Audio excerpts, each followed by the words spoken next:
Hi friends, welcome to new trendy looks and blogs to my channel. ఇవాళ మనం only 3 ingredients use చేసి Oreo chocolate కేక్ని ఏ విధంగా ప్రిపేర్ చేయాలో చూద్దాం.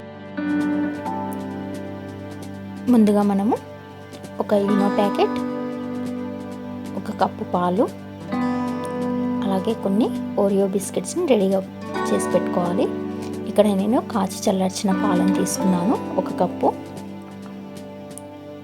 అలాగే ఓరియో బిస్కెట్స్, చాక్లెట్ ఫ్లేవర్ అండి, ఇది చాక్లెట్ క్రీమ్.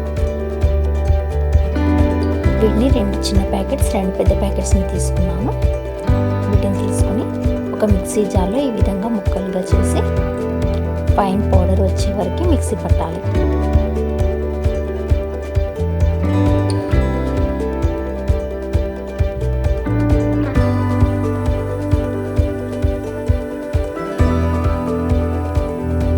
చూడండి, మనకి ఓరియో బిస్కెట్స్ పౌడర్ వచ్చేసింది కదండి.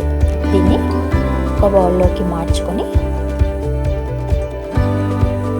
దీన్ని కలుపుకోవడానికి ఒక బీటర్ని యూజ్ చేయాలి, లేదంటే ఫోర్క్ని కూడా యూజ్ చేయొచ్చు. దీంట్లో మనం తీసుకున్న పాలని కొద్దిగా యాడ్ చేస్తూ ఈ విధంగా కలుపుకోవాలి. ఒకే డైరెక్షన్లో తిప్పుతూ కలుపుకోవాలి.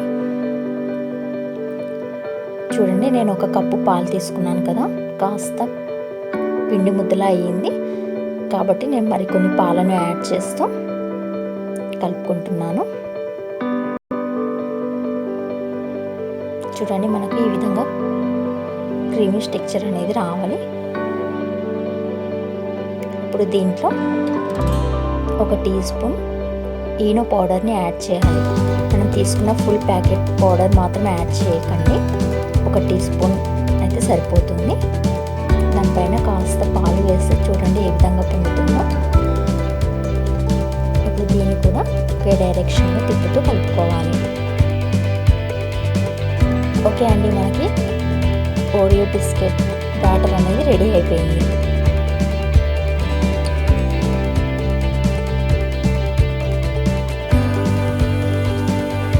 ఇందులోకి మనం కట్ చేసి పెట్టుకున్న జీడిపప్పు ముక్కల్ని కూడా వేసి ఒకసారి కలుపుకోవాలి. ఇప్పుడు మనం బేక్ చేయడానికి నేను ఇక్కడ ఒక బాండీని తీసుకున్నాను. దాంట్లోకి లోపల అంచు భాగంలో నెయ్యి లేదా నూనె అప్లై చేయాలి.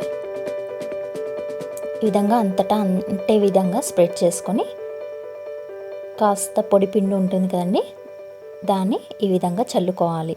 అంచులకు కూడా వచ్చే విధంగా ఈ విధంగా పొడిపిండిని స్ప్రెడ్ చేసుకున్నాక మనం ముందుగా ప్రిపేర్ చేసుకున్న ఓరియో బిస్కెట్ బ్యాటర్ని అందులో వేసుకోవాలి. ఈ విధంగా వేసుకున్నాక ఒకసారి ఇలా 2-3 టైమ్స్ ట్యాప్ చేయాలి. ఇలా చేయడం ద్వారా ఏవైనా ఎయిర్ బబుల్స్ అనేటివి ఉంటే పోతాయి. ఇప్పుడు స్టవ్ వెలిగించుకొని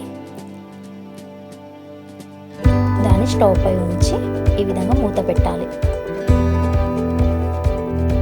ఈ విధంగా బేక్ చేసుకునేటప్పుడు క్యాప్ని నేరుగా పెట్టేస్తే మనకు వాటర్ వచ్చేస్తుంది. కాబట్టి మనం తీసుకున్న గిన్నెపై ఒక క్లాత్ని పెట్టి దానిపై మూత పెట్టాలి. ఇలా మూత పెట్టి బేక్ చేయడం ద్వారా ఆవిరి అనేది కేక్ పై పడకుండా చక్కగా వస్తుంది. చూడండి, మనం క్లాత్ పై క్యాప్ పెట్టినా కూడా ఆవిరి వాటర్ వచ్చేసింది. ఆ వాటర్ అనే డ్రాప్స్ అనేటివి కేక్ పై పడి పాడవకుండా మన క్లాత్ అనేది హెల్ప్ అవుతుంది. ఇప్పుడు కేక్ పర్ఫెక్ట్గా వచ్చిందో లేదో తెలుసుకోవడానికి ఒక నైఫ్ లేదా టూత్ పిక్ని ఈ విధంగా గుచ్చి చూస్తే బ్యాటర్ అనేది అంటకుండా వస్తే మన కేక్ అనేది పర్ఫెక్ట్గా వచ్చిందని అర్థం. ఇప్పుడు దీన్ని ఒక ప్లేట్లోకి తీసుకొని సర్వ్ చేసుకోవాలి. చూడండి, ఇక్కడ మనకి క్రాక్స్ అనేవి కనిపిస్తున్నాయి కదా, అవి బిస్కెట్ కేక్కి కామన్ అండి. దానివల్ల కేక్ పాడైందని మాత్రం ఎలాంటి డౌట్ వద్దు. ఇప్పుడు మనం బాదం, జీడిపప్పుతో ఈ విధంగా గార్నిష్ చేసుకోవాలి. ఓకే ఫ్రెండ్స్, చూసారు కదా ఎంతో టేస్టీగా ఉండే Oreo chocolate cake ready. Thank you so much for watching. మరిన్ని వీడియోస్ కోసం మా ఛానల్ని సబ్స్క్రైబ్ చేసుకొని పక్కనే ఉన్న బెల్ని కూడా యాక్టివేట్ చేసుకోండి. అలాగే లైక్ అండ్ షేర్ కూడా చేయండి.